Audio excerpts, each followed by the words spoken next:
Você está ouvindo o Papo Preto, um podcast produzido pelo Alma Preta em parceria com o UOL Plural, um projeto colaborativo do UOL com coletivos e veículos independentes.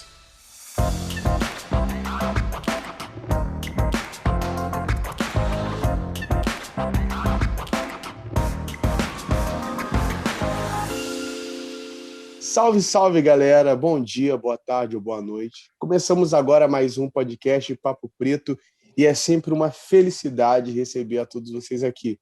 Meu nome é Iago Rodrigues e eu sou apresentador desse belíssimo podcast.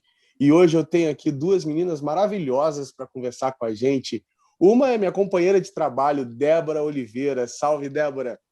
Oi, Iago. Prazer estar aqui no Papo Preto e tô bem ansiosa. Legal, legal. Galera, queria falar para vocês não, mas a Débora é quem edita os podcasts, hein? Débora trabalha comigo aqui na equipe audiovisual e é ela que dá esse talento aqui no nosso podcast. E também temos hoje a nossa convidada ilustre, a Jarda Maria. Muito obrigado, Jarda, por aceitar o convite de trocar essa ideia com a gente. Eu que agradeço, minha gente. Estou muito contente de estar aqui com vocês hoje. Eu espero que a conversa seja muito bacana. Vai sim, eu tenho certeza. E por coincidência, somos 3 geminianos, hein? Então hoje o papo vai render. E nós vamos falar um pouco sobre a importância de discutir o transfeminismo. Então já é a minha primeira pergunta.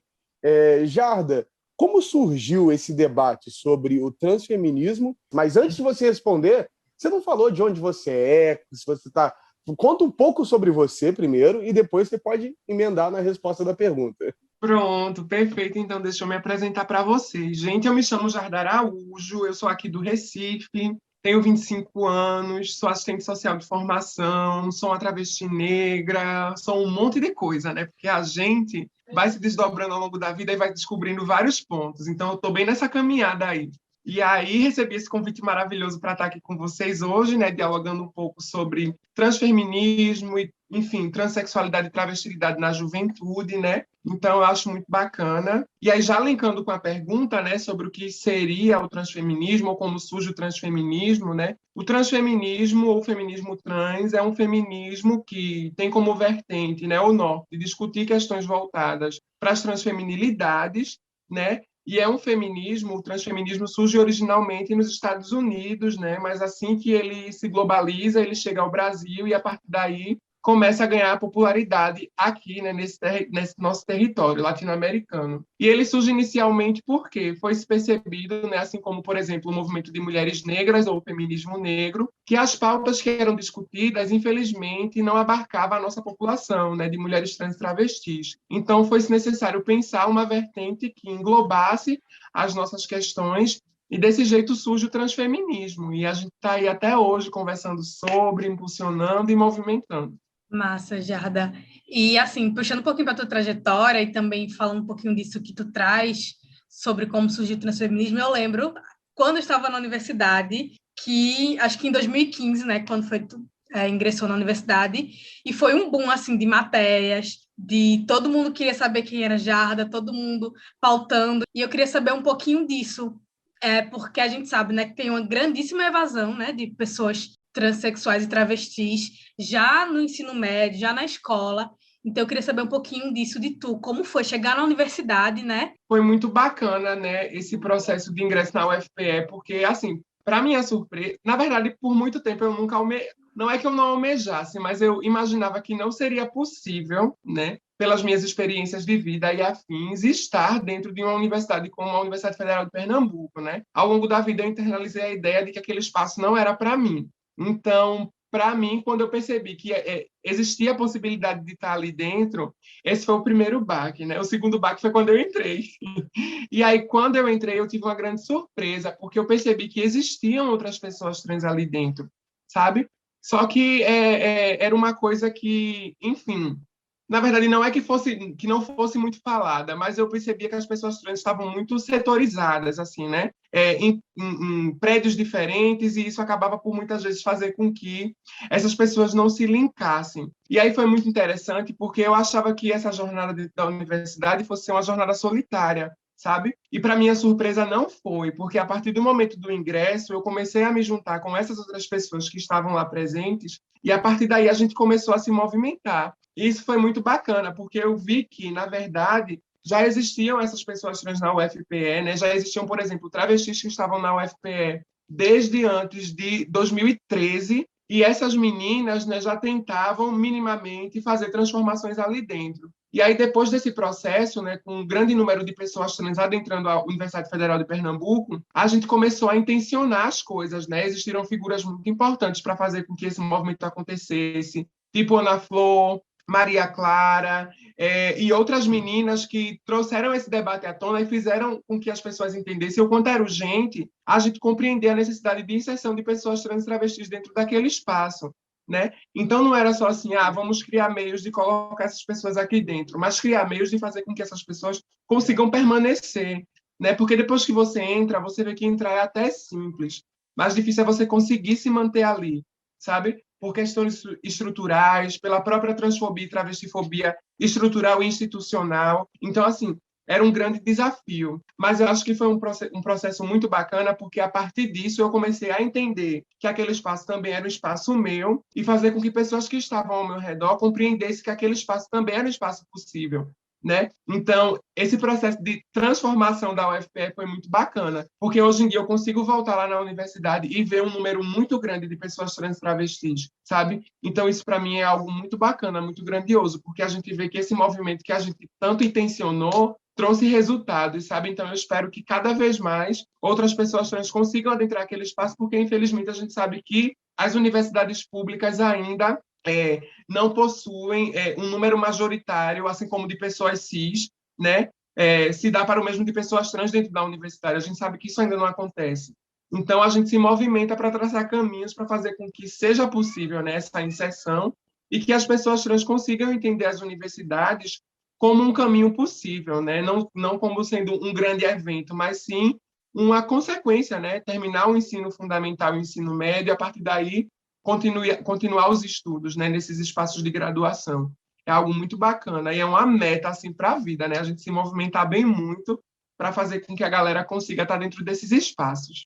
Bacana, e com certeza, assim, ter você e ter outras pessoas ali, enquanto pessoas trans e travestis, com certeza já é um ânimo para muita gente. Vocês conseguem se ver, né? Se ela chegou, então, com certeza, também é um espaço para mim. E aí, eu queria perguntar para tu também, qual é a diferença, e se há diferença, entre pessoas trans e pessoas travestis? Porque acho que muita gente ainda está engatinhando, né, nessas nomenclaturas. Acho que a gente está discutindo muito, e ainda bem, né? A gente fala muito sobre pessoas LGBTQIA+, a gente fala muito sobre um combate nessa cisnormatividade e tal, mas acho que algumas pessoas ainda ficam com essa dúvida. Se tu puder escurecer, seria ótimo. Posso.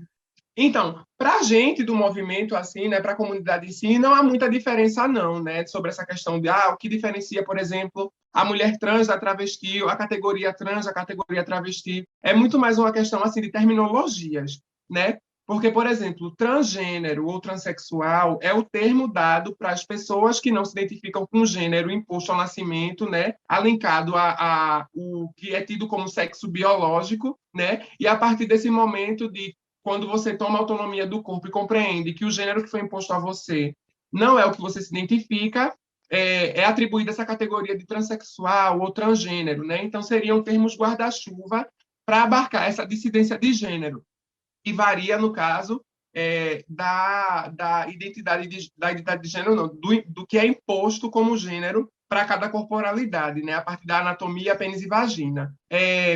Travesti já é uma categoria identitária latino-americana, né, que é única e exclusiva para identidades femininas, né? Então, no caso, nunca é o travesti, é sempre a travesti, porque é uma identidade unicamente, exclusivamente feminina, que nasce nesse contexto latino-americano, né? Então, ela é uma identidade tida, né, comumente por corpos testiculados, né, corpos esses que se compreendem e se reivindicam dentro de uma idealidade de feminilidade, né, e aí passam a se reivindicar e se compreender enquanto travestis. E aí às vezes as pessoas ficam naquela questão, então no caso travesti e mulher trans é a mesma coisa, não é? Bom, não é necessariamente sobre pensar se é ou não é a mesma coisa, né? Porque, por exemplo, ambas sofrem com a transfobia, a travestifobia, No Brasil, ambas enfrentam realidades de dificuldade, né, por essas questões sistemáticas, pelo preconceito estrutural, pela transfobia, travestifobia, o próprio patriarcado, o machismo e afins. Então, assim, para nós do movimento, a gente não se preocupa muito com essa categorização, essa diferenciação, não. Mas eu também acho bom explicar para fazer com que as pessoas entendam, né, que existem essas terminologias e cada uma das terminologias se direciona para um público específico. No mais, não tem muita diferença, não. Não precisa, assim, ai, meu Deus, e agora? Não tem muita diferença, não. Mas, caso se tenha dúvida sobre a identidade de gênero de alguém ou algo do tipo, é só perguntar, tu se identifica como? Tu prefere ser colocado ou colocada enquanto travesti, enquanto trans, homem trans, pessoa não binária, como é? Aí a pessoa explica e fica tudo tranquilo. Ei, você tá curtindo esse programa? Tá ligado que é realizado pela Alma Preta Jornalismo, né? Um veículo de multimídia independente que te informa sobre os fatos que cercam as nossas vidas negras nesse mundo. E que tal colar com a gente? Seja membro assinando qualquer valor na nossa campanha do Catarse. E olha, a gente tem mimo de gratidão. Faça parte desse corpo de Alma Preta. Acesse nossas redes, Alma Preta Jornalismo. Massa, eu acho que o importante é isso, né? Respeito. Uhum. E aí, puxando também um pouquinho da tua fala, que tu trouxe sobre isso das realidades diferentes, né, de realidades difíceis de pessoas trans e travestis, a gente sabe que o Brasil é o país que mais mata pessoas LGBTQIA+, no mundo, e a gente sabe que o Nordeste, infelizmente, é a região que mais mata pessoas trans no Brasil. E a gente sabe também que a expectativa de vida das pessoas trans e travestis no Brasil é de 35 anos. E acho que, além de chocante assim, esses dados, eu acho que tem que ser sempre chocante quando a gente falar desses números. Eu queria saber também a tua opinião, como a gente faz, enquanto sociedade, né, para avançar combatendo esses números, para que pessoas trans, né, trans e travestis, consigam alçar um espaço mais igualitário. Os estados do Nordeste têm um destaque muito grande, né, sobre essa questão da violência, enfim, dos assassinatos. A gente tem alguns destaques para Bahia, Fortaleza e Pernambuco, né? E isso chama muito a nossa atenção. Por exemplo, recentemente, no ano de 2021, a gente acompanhou aqui em Pernambuco uma sequência de assassinatos de pessoas trans e travestis, e isso foi algo que chamou muito nossa atenção, porque todas elas eram pessoas trans do gênero feminino, né? E, se eu não me engano, de todas, apenas uma não era negra, se não me falha a memória. Então, assim, a gente consegue ver tanto as questões estruturais que envolvem o machismo, né, o sistema patriarcal, o próprio racismo, né, e a transfobia e a travestifobia, e o quanto isso recai, né, sobre as nossas corporalidades. Então, assim, para a gente é muito assustador e, ao mesmo tempo, a gente compreende o porquê do Nordeste liderar esses números, né? O que a gente não gostaria que fosse da forma que é.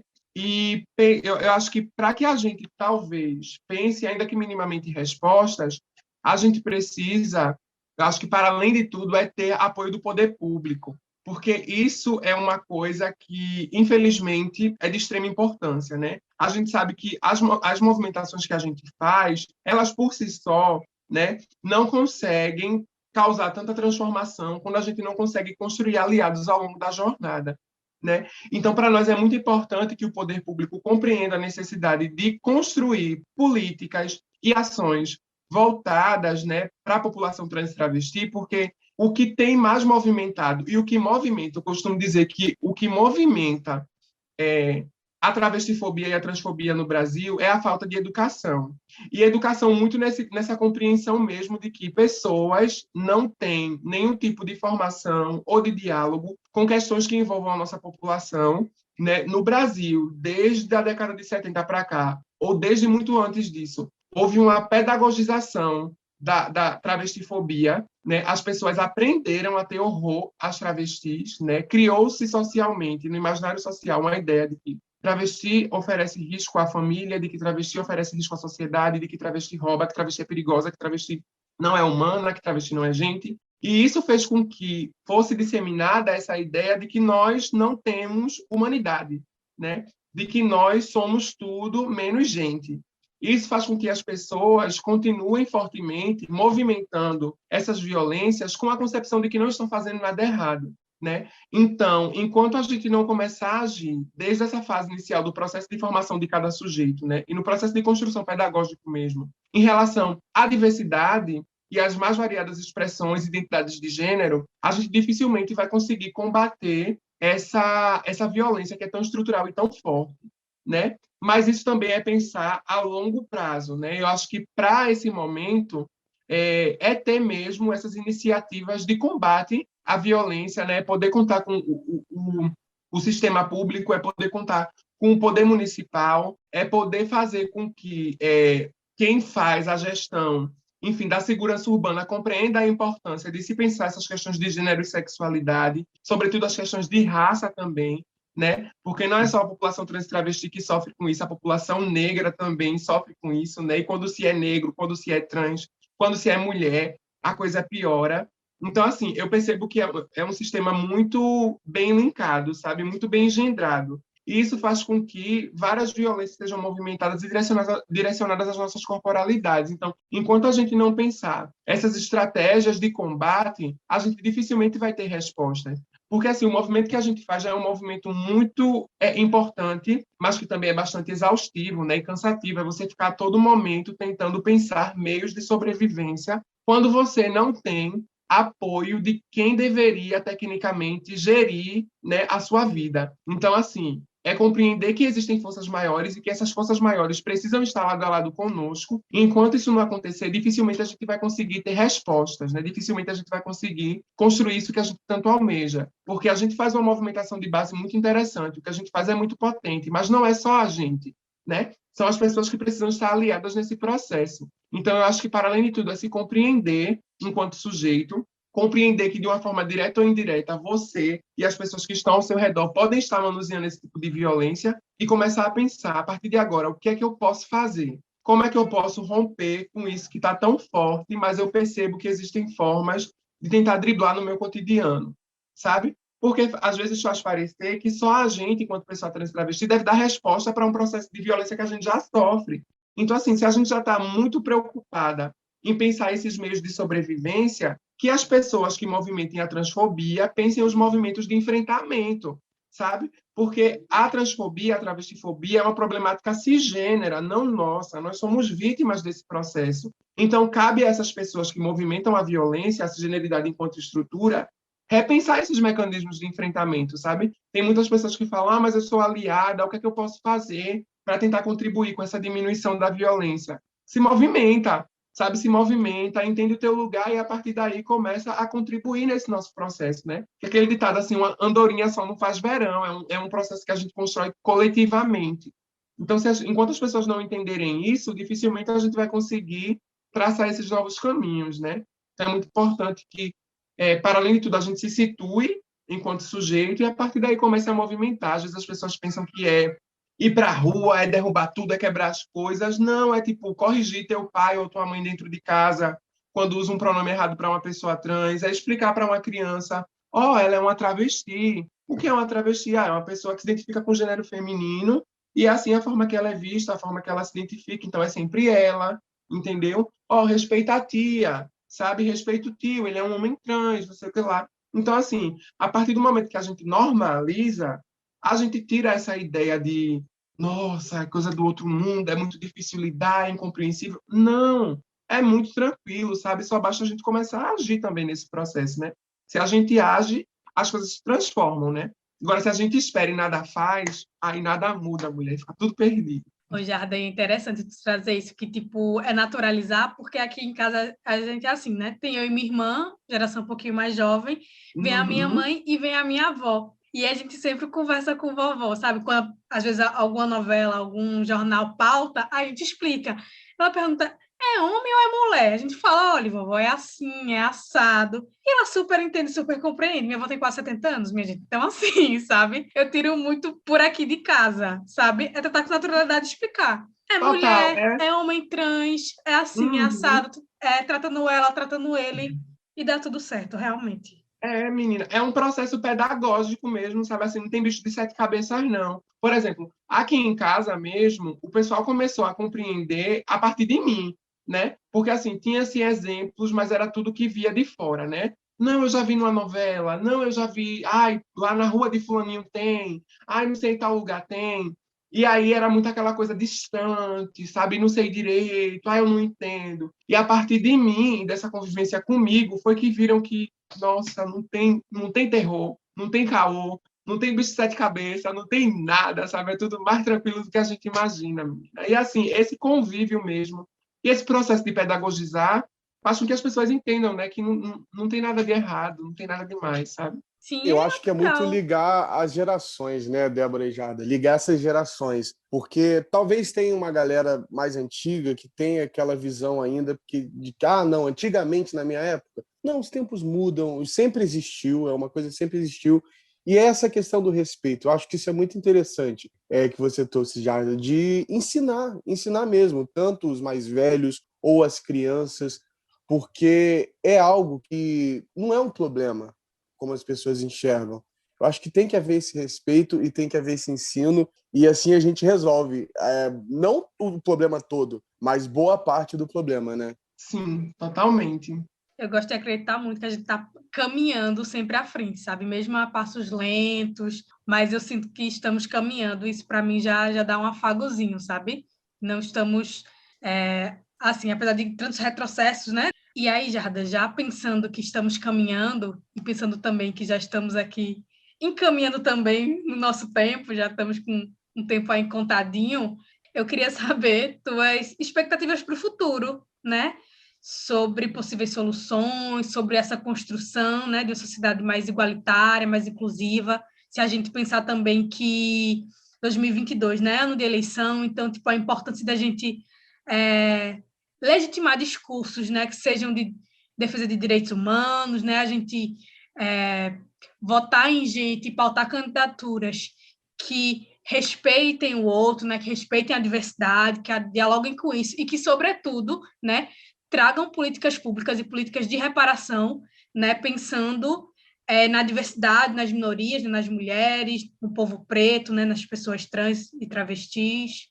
Menina, é bem nesse sentido mesmo, sabe? Assim, eu sou uma pessoa muito esperançosa, né? Então, assim, eu acredito que o futuro vai nos surpreender com algo bom, sabe? Porque essas movimentações que a gente faz, né, e que a gente tem feito ao longo da história, nenhuma delas foi em vão, né? E se a gente pensa, por exemplo, como era a nossa situação há 20, 30 anos atrás, a gente compreende o quanto muita coisa mudou, né? Então, eu acho muito importante manter essa ideia de que sim, é possível construir um novo amanhã, né? É possível construir um novo horizonte. Por exemplo, a gente no serviço social compreende que essas crises, né, que surgem na sociedade, elas são cíclicas. Então, assim, a gente vai sempre ter os momentos de colheita, mas a gente também vai ter os momentos de plantio, né? E nem sempre os momentos de plantio são momentos fáceis de lidar, né? Então, para a gente é compreender que, ao longo da história, questões como essas já surgiram e elas se repetem, e que a gente não pode desanimar ou chutar o pau da barraca por a gente acreditar que não há novos caminhos, sabe? Que não há novas soluções, que não há como pensar esse futuro. Não, muito pelo contrário. Assim como pensar esse futuro, né? A gente pensa esse futuro de forma coletiva e é a partir dessa coletividade que a gente vai construindo e sinalizando que é possível ter um novo amanhã, né? Esse ano é ano de eleição, então, assim, é muito importante que a gente compreenda que votar é importante, votar é um ato político, e é nas urnas que a gente faz muita coisa acontecer, mas também é muito importante que a gente entenda que é no cotidiano que as ações se materializam, né? Então, assim, cotidianamente a gente tem que agir, cotidianamente a gente tem que visar transformar o espaço onde a gente convive, para a partir daí a gente começar a transformar o ciclo onde a gente convive, a partir daí a gente começar a transformar a sociedade, né? Uma transformação que a gente faz assim, conjunta, aos poucos, mas que sim, traz resultados. Então, é muito importante manter esse foco, não desanimar, né? Existe sim um futuro possível, né? Como o Cazuza já dizia, vem aí um museu de grandes novidades, então a gente não pode perder isso, sabe? Eu acho que é muito importante a gente compreender que há essa possibilidade. Se a gente perder a esperança, a luta acaba, se a luta acaba, a gente não transforma. Então, a gente não pode internalizar isso de forma alguma, muito pelo contrário. a gente segue com essa perspectiva de que sim, vai ser possível, e a gente vai lutando aqui com unhas e dentes, né, para fazer com que esse novo horizonte, né, esse horizonte possível, chegue até nós e a gente consiga minimamente desfrutar dele, né? Talvez a gente nem tanto, mas quem vem depois da gente consiga. E entender que quem vai vir depois da gente também vai ter novas lutas. Então, assim, não tem para onde fugir, gente. É erguer a cabeça, é se movimentar. Aí também tem um autocuidado, né, para não ficar lelé, porque a gente tem que se movimentar, mas a gente também tem que se movimentar da forma que a gente pode, não indo além do que a gente pode. A gente tem que se respeitar, entender nossos limites e fazer o que é possível. Pronto, tendo isso em mente, a gente vai construir esse novo amanhã. Maravilhoso, Jada. Que ótimo, Maravilhoso. assim, já trazer essa mensagem de esperança também, né? Porque a gente sabe que ser preto não é fácil nesse país, né? Ser mulher não é fácil, ser minoria não é fácil, ser uma mulher trans. E com certeza não é nada fácil. Então é muito bom também ouvir essa mensagem de esperança também, né? Hoje, como nós estamos aqui com a Débora, e a Débora está sempre na edição, eu vou deixar ela encerrar o podcast hoje, galera. Então, Débora, a palavra está contigo. Mas é isso, gente. Agradeço demais, demais a Jarda. É sempre muito bom te ouvir, assim, sou muito tua fã. É sempre muita lucidez e muito acalanto também, Jarda. Eu sinto muito isso. E aí também agradecer a todo mundo que está aqui nos ouvindo, né? Como eu edito, então eu sempre ouço o Iago encerrando, então não vou fugir muito, não. Falar também pro pessoal. Para quem já nos ouve, sabe, mas quem chegou aqui hoje também. A produção do Papo Preto vem da Alma Preta Jornalismo, né? Que é uma agência de jornalismo preta, independente. Nós temos uma campanha de financiamento no Catarse, né? O link vai estar aqui embaixo na descrição. Então, conheçam, apoiem jornalismo preto, apoiem jornalismo independente. E é isso, já te agradecer, perguntar também quais são tuas redes sociais para o pessoal aí que gostou, quer acompanhar mais, quer saber mais, como é que te encontra. Pronto, minha gente. Vocês me encontram no Instagram, é onde eu estou na maior parte do tempo, né? É @jardaaraújo. Vocês me acham lá bem facinho. E eu queria também agradecer, né, por esse papo hoje, para poder salvar esse dia depois de um dia cansativo de trabalho, sabe? A gente conversa um pouco, aí vai liberando as coisas e é ótimo. Então, eu agradeço, gente, porque, para mim, conversar é terapêutico, né? Então, assim, geminiana, faladeira, acabou-se. Então, agradeço por hoje, fico muito feliz e espero que tenhamos outros momentos juntos e juntas, né? Acho que vai ser muito bacana. Já deixa suas redes sociais também, Débora, para a galera te seguir lá. É @deboroliveira.jpg. Quem quiser, estamos aí. E é isso, galera. Obrigada por nos ouvir. Esse foi mais um Papo Preto. Estamos aí iniciando 2022 com tudo. Acompanhe os próximos e fiquem por aqui sempre. Tchau, tchau. Obrigada, Valeu, gente. galera. Tchau, tchau. Você ouviu o Papo Preto, um podcast produzido pelo Alma Preta em parceria com o UOL Plural, um projeto colaborativo entre o UOL e coletivos e veículos independentes.